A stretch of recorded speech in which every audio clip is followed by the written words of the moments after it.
Hello everyone, कैसे हैं आप सब। आई होप आप सब अच्छे होंगे, एंजॉय कर रहे होंगे। दोस्तों, स्टडी विद सुशील गौर के यूट्यूब चैनल पर एक बार फिर से आपका बहुत बहुत स्वागत है। दोस्तों, आज का हमारा क्वेश्चन है, यदि साइन थीटा बराबर 3/5 तब tan थीटा का मान ज्ञात कीजिए। दोस्तों, त्रिकोणमितीय अनुपात में ये 10.1 का फर्स्ट नंबर क्वेश्चन है। यदि साइन थीटा बराबर 3/5 तब tan थीटा का मान ज्ञात कीजिए। तो tan थीटा का मान कैसे ज्ञात करेंगे? सबसे पहले हमें क्या करना है, ट्रायंगल बना लेना है जिसमें हमें नामकरण कर देना है। यहाँ पे ए कर देंगे, ये बी और ये सी, ठीक है। इस तरीके से हमें करना है और यहाँ पे हम ये 90 डिग्री जरूर बनाएंगे। बिना 90 डिग्री के ये क्वेश्चन सॉल्व होगा नहीं, ठीक है। तो देखिए क्या करना है, सबसे पहले हमें क्या करना है, इसका आधार, इसको बेस मानते हैं तो हम इसको बेस बोलते हैं और हिंदी में आधार बोलते हैं तो हम इसको बी बोल देते हैं, बेस। और ये क्या है हमारा, ये हमारा क्या है, परपेंडिकुलर यानी कि लंब है। और ये हमारा क्या है, कर्ण यानी कि हाइपोटेनस, ठीक है। तो इस तरीके से हम इसको कर लेते हैं। इसके बाद हम क्वेश्चन पे आते हैं। क्वेश्चन कह रहा है साइन थीटा बराबर 3/5। तो साइन थीटा की वैल्यू मान दिया हुआ है, साइन थीटा बराबर 3/5। तो हम क्या करेंगे, जहां पर साइन की जो है हमने फार्मूला पिछली बार क्लास में पढ़ा था, तो उसके बाद उसके अकॉर्डिंग हम क्या करेंगे, साइन थीटा क्या होता है, साइन थीटा बराबर क्या होता है, साइन थीटा बराबर होता है लंब बटा कर्ण, लंब बटा कर्ण। अगर आपने वीडियो नहीं देखी है तो आप जाकर के देख लीजिएगा। तो देखिए साइन थीटा बराबर लंब बटा कर्ण, कैसे, ये लंब क्या हो गया, परपेंडिकुलर, और कर्ण क्या हो गया आपका, हाइपोटेनस। तो आपको यहाँ पर लंब बटा कर्ण दिया है यानी कि परपेंडिकुलर अपान हाइपोटेनस। तो आप P अपान H ऐसे लिख करके आप यह करिएगा कि जैसे ऊपर यहाँ पे 3 दिया है तो यहाँ पे 3 हो जाएगा और यहाँ पे क्या हो जाएगा 5, यानी कि परपेंडिकुलर बराबर कितना है, 3। यहाँ 3 कर सकते हैं। उसके बाद यहाँ पे H यानी 5 है तो यहाँ पे कितना हो जाएगा, 5। अब यहाँ पर इसकी वैल्यू क्या होगी, तो इसकी वैल्यू निकाल लेंगे, देन tan की वैल्यू निकल जाएगी। tan थीटा का वैल्यू क्या होता है, tan थीटा बराबर क्या होता है, अगर आपको नहीं आ रहा तो ये फार्मूला याद रख लीजिएगा, पंडित बद्री प्रसाद हर हर बोले। तो इसको साइन कॉस टेन P अपान बी।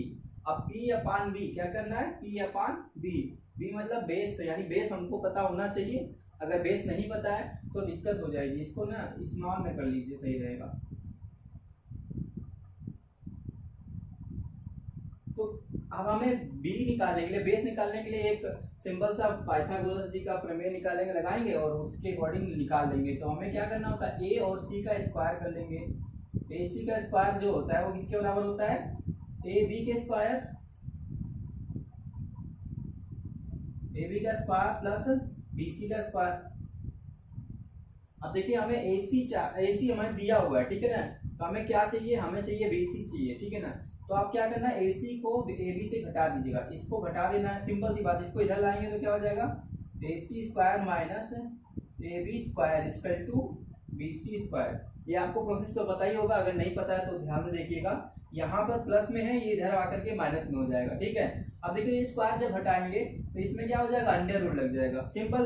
अब आप यहाँ से ए सी देख लीजिए कितना है, ए और सी कितना है, 5 है, तो 5 का स्क्वायर करिएगा। और ए बी कितना है, यहाँ से ए बी कितना दिया है, 3 दिया, तो 3 का स्क्वायर करेंगे, ये भी अंडर रूट में रखेंगे, वो बी सी के बराबर होगा, ठीक है ना।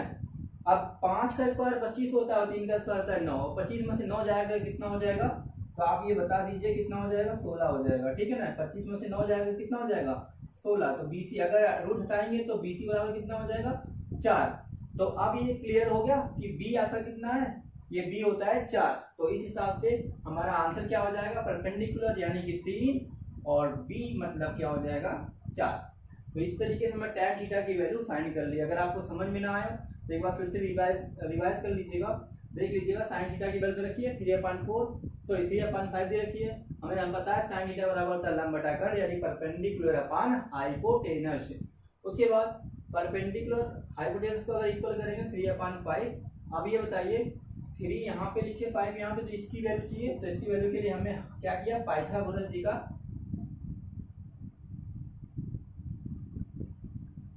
एक प्रमेय होता है, वो प्रमेय ये इस तरीके से होता है। अगर AC है यानी कि एक कर्ण है, कर्ण का स्क्वायर बराबर होता है लंब का स्क्वायर प्लस बेस का स्क्वायर। तो इसको ऐड करेंगे, अंडर रूट लगा कर इस तरीके से निकाल लेंगे BC। अब BC मिल गया, हमें यहाँ पे परपेंडिकुलर की जगह 3 रखेंगे और B की जगह पे 4। आई होप आपको समझ में आया होगा। चलो नेक्स्ट क्वेश्चन देखते हैं। देखिए नेक्स्ट क्वेश्चन क्या कह रहा है, यदि cos थीटा बराबर 4/5 तब tan थीटा का मान ज्ञात कीजिए। सेम क्वेश्चन, बिल्कुल प्रोसेस वही रहेगा। पहले हमें क्या करना है, ट्रायंगल बनाना है। सबसे पहले ट्रायंगल में एक नामकरण कर देंगे, इसको A मान लेंगे, इसको B मान लेंगे, इसको C और B पे 90 डिग्री दे देंगे, ठीक है ना। उसके बाद आपको पता है ये जो हमारा ये वाला ये बेस होता है और ये हाइपोटेनस होता है और ये क्या होता है परपेंडिकुलर। बेस यानी आधार, हाइपोटेनस यानी कि कर्ण और परपेंडिकुलर यानी कि क्या हो जाएगा लंब। अब हम देखते हैं सबसे पहले cos थीटा की वैल्यू क्या होती है। cos थीटा का फार्मूला क्या होता है हमको नहीं अगर पता है तो एक बार फिर से बता दें। पंडित बद्री प्रसाद हर बोले, तो पहले नंबर पे साइन आता है, दूसरे नंबर पे cos B/H होगा। तो आपको पता है B और H, यहाँ पर B मतलब हो गया बेस, H मतलब हाइपोटेनस। तो यहाँ पे जो B/H है वो किसके बराबर है, 4/5 के बराबर है। तो B की जगह पे हमें लिखना है 4, ठीक है ना, और H की जगह हमें क्या लिखना है 5। तो यहाँ पे हम लिख देंगे 5। आई होप आपको समझ में आ रहा होगा। बहुत सिंपल सा क्वेश्चन है, कह रहा tan थीटा की वैल्यू बता दीजिए। हमने क्या किया, सिंपल से यहाँ पे लिखा tan थीटा बराबर, तो परपेंडिकुलर अपान बेस होता है। क्या होता है, परपेंडिकुलर अपान बेस होता है। परपेंडिकुलर को हम लंब बोलते हैं, बेस को बोलते हैं आधार। तो आपको समझ में आ रहा होगा। तो आप ये समझ लीजिए कि परपेंडिकुलर तो आपको नहीं मिला है। आप परपेंडिकुलर की जगह पे हमें पता ही नहीं क्या रखे हैं, क्वेश्चन मार्क, और यहाँ पे हमें 4 है तो हम परपेंडिकुलर निकाल लेंगे, आंसर आ जाएगा। निकालने का सिंपल तरीका होता है पाइथागोरस प्रमेय का क्या कहना है कि जो ये कर्ण होता है ना, इसका स्क्वायर जो होता है इनके स्क्वायर के योग के बराबर होता है। तो देख लीजिए 4 का जो यहाँ पे पर ये पूछ रहा है आपसे, कह रहा P बता दीजिए। सिंपल सी बात है, A B जो है यानी A और B है, इसका स्क्वायर जो हो जाएगा, अब इससे घटा देना है। देखना कर्ण जो होता है इससे घटा देंगे, तो कर्ण कितना है AC का स्क्वायर माइनस BC का स्क्वायर, और ये हटाएंगे अंडर रूट लग जाएगा यहाँ पे, ठीक है। तो आप AB बराबर कितना हो जाएगा, ये हो जाएगा 5 का स्क्वायर होता है 25, 4 का स्क्वायर होता है 16, अंडर रूट करिएगा तो AB बराबर कितना हो जाएगा, 25 में 16 जाएगा तो 9 आ जाएगा। और 9 ही जो है ये 9 है रूट में, अगर रूट हटाएंगे तो क्या हो जाएगा, AB बराबर कितना हो जाएगा 3। तो हम यहाँ पे सिंपल सी बात है, यहाँ 10 यहाँ पे आ जाएगा 3 और यहाँ पे हम अप्लाई कर देंगे 3। आई होप आपको समझ में आया होगा, ठीक है। चलिए नोट कर लीजिए।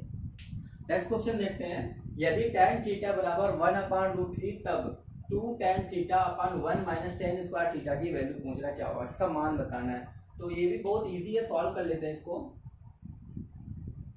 सबसे पहले हमें ये दिया हुआ है, यहाँ पे लिखा होगा, लिखना है आपको दिया है यानी गिवन, क्या दिया है, tan थीटा बराबर 1/√3 ये दिया हुआ है। तो अब सॉल्व क्या करना है इसमें, 2 tan थीटा बटा 1 माइनस tan स्क्वायर थीटा।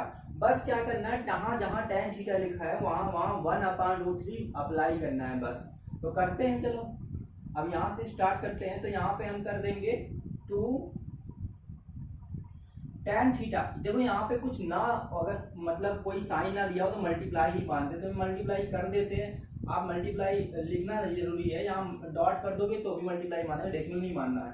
तो 1/√3 होल अपान 1 माइनस, देखो tan स्क्वायर थीटा है तो बस 1/√3 का होल स्क्वायर करना है, ठीक है। अब आगे सॉल्व जब हम करेंगे तो देखिए 2 का मल्टीप्लाई 1 में होगा तो जाएगा 2 और √3 का मल्टीप्लाई होगा तो ये हो जाएगा, ठीक है। देखिए यहाँ पे √3 है तो नीचे कहीं ना कहीं √3 से काटेंगे, इसलिए हम यहाँ पे देखो पहले इसको कर लेते हैं। 1 माइनस 1 का स्क्वायर 1 होगा, √3 का स्क्वायर 2 बार कर लेंगे, √3 इंटू √3। आपको समझ में आ रहा होगा। तो देखिए अब आगे क्या करते हैं, एक काम करते हैं, इसको √3 का स्क्वायर करें। जब भी एक चीज देखना ध्यान से, जब भी कोई नंबर हो उसका रूट 2 बार लिखा हो तो उसको जब मल्टीप्लाई करेंगे तो ये आंसर क्या हो जाएगा, वही नंबर आएगा। तो हमें यहाँ पे ये ना लिख करके हमें क्या करना है, सिंपल सा हमें लिखना है यहाँ पे 3, क्योंकि √3 का स्क्वायर क्या होगा 3 होगा, √2 का स्क्वायर क्या होगा 2 होगा, √5 का स्क्वायर क्या होगा 5 होगा, ठीक है। अब यहाँ पे मल्टीप्लाई करेंगे, 3 1 जा 3, 3 माइनस 1 कितना होगा 2, तो ये जाएगा 2/√3/2/3, ठीक है। अब देखो ये बहुत इजी हो गया। अब यहाँ पे लिखेंगे 2/√3।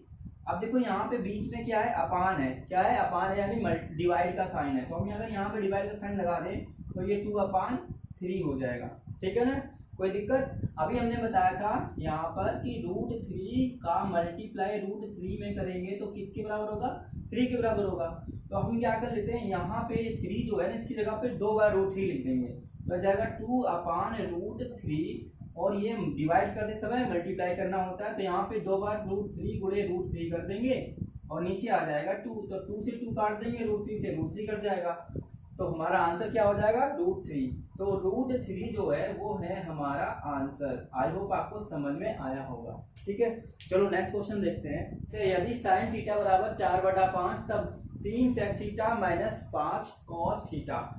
If sin theta is equal to 4/5 then find the value of 3 sec theta minus 5 cos theta। बहुत इजी क्वेश्चन है, बिल्कुल ध्यान समझिएगा, बिल्कुल समझ में आ जाएगा। तो यहाँ पे sin थीटा की वैल्यू दे रखी है और sec थीटा और cos थीटा की वैल्यू पहले फाइंड कर लेंगे, जो क्वेश्चन में है उसकी वैल्यू पहले फाइंड करेंगे। क्या करना है, सिंपल सी बात है, हमें एक ट्रायंगल बनाना है, उसके बाद नामकरण करना है ABC, यहाँ पे 90 डिग्री देना है। अब आपको पता है ये है आपका बेस, ये है आपका perpendicular and this is your hypotenuse. Now आपको करना क्या है, सिंपल सी बात है, साइन थीटा के हिसाब से आपको लगाना है। तो साइन थीटा की वैल्यू क्या होती है, साइन थीटा बराबर होता है, क्या होता है भाई, परपेंडिकुलर अपान हाइपोटेनस, यानी लंब बटा कर्ण होता है, और लंब है हमारा कितना, 4, और कर्ण है हमारा कितना, 5। तो यहाँ पे लिख देंगे 4, यहाँ पे 5। अब पाइथागोरस के हिसाब से बेस निकाल लेंगे, तो भाई बेस निकाल लीजिएगा, बहुत इजी है। क्या करना है, 5 का स्क्वायर करना है माइनस 4 का स्क्वायर करना है, ठीक है ना, बराबर कितना हो जाएगा, BC, ये अंडर रूट में रहेगा, सिंपल सी बात है। ये निकालेंगे, 5 का स्क्वायर 25, 4 का स्क्वायर 16, कितना हो जाएगा 9, ये BC के बराबर, तो रूट हटाएंगे तो BC बराबर कितना हो जाएगा 3, तो हमारा आंसर कितना हो जाएगा 3। अब हमें सेक थीटा और कॉस थीटा की वैल्यू आराम से पता चल जाएगी, तो हम सेक थीटा लिखेंगे पहले। सेक थीटा बराबर क्या होता है, आपको पता नहीं है तो ये फार्मूला याद रखना, पंडित बद्री प्रसाद हर हर बोले, ठीक है ना, पंडित बद्री प्रसाद हर बोले। बस आपको क्या करना है, सेक थीटा चाहिए, तो साइन कॉस, कॉस का उल्टा क्या होता है सेक, तो H अपान बी, यानी हाइपोटेनस अपान बेस, यानी कि कर्ण बटा क्या हो जाएगा, आधार, और कर्ण कितना है हमारा 5 है, और आधार कितना हमारा है 3 है। जस्ट कॉस की वैल्यू निकाल लेंगे। अब कॉस की वैल्यू कितनी हो जाएगी, सेक की उल्टी होती है, तो कॉस थीटा बराबर हो गया B/H, ये जो B है ये H है, ठीक है ना, मतलब बेस अपान हाइपोटेनस, यानी कि आधार बटा वही कर्ण, ठीक है ना। तो अब हम क्या करेंगे, उल्टा कर देंगे, तो 3 और 5 नीचे हो जाएगा, ये 3 5 हो रहा है बार बार, चलो ठीक है, कोई दिक्कत नहीं है। अब यही हो गया भाई, देखो हमें ये फाइंड करना था, हमने कर लिया फाइंड। अब आगे क्वेश्चन पे आते हैं, कह रहा है कि 3 sec theta minus cos theta की वैल्यू बता दीजिए। तो अब इसको हम इरेज कर सकते हैं, क्योंकि चलिए ठीक है, जगह है नीचे, यही देख लेते हैं, इजली हो जाएगा। यहाँ पे हमारा जो क्वेश्चन था वो कह रहा था 3 sec theta minus 5 cos theta की वैल्यू बता दो, तो हम बता दे रहे भाई 3 इंटू सेक, सेक थीटा की वैल्यू ने निकाली थी 5/3, और उसके बाद माइनस 5 कॉस थीटा की वैल्यू निकाली थी 3/5। सिंपल सी बात है, 5 से 5 कैंसिल हो जाएगा, 3 से 3 कैंसिल हो जाएगा, बचेगा 5 में से जाएगा 3, 5 में से जाएगा 3, तो कितना होगा, ये होगा आपका 2। तो इस तरीके से हमें आंसर जो है कंप्लीटली मिल गया इजी तरीके से। आई होप आपको समझ में आया होगा, ठीक है, नोट कर लीजिए।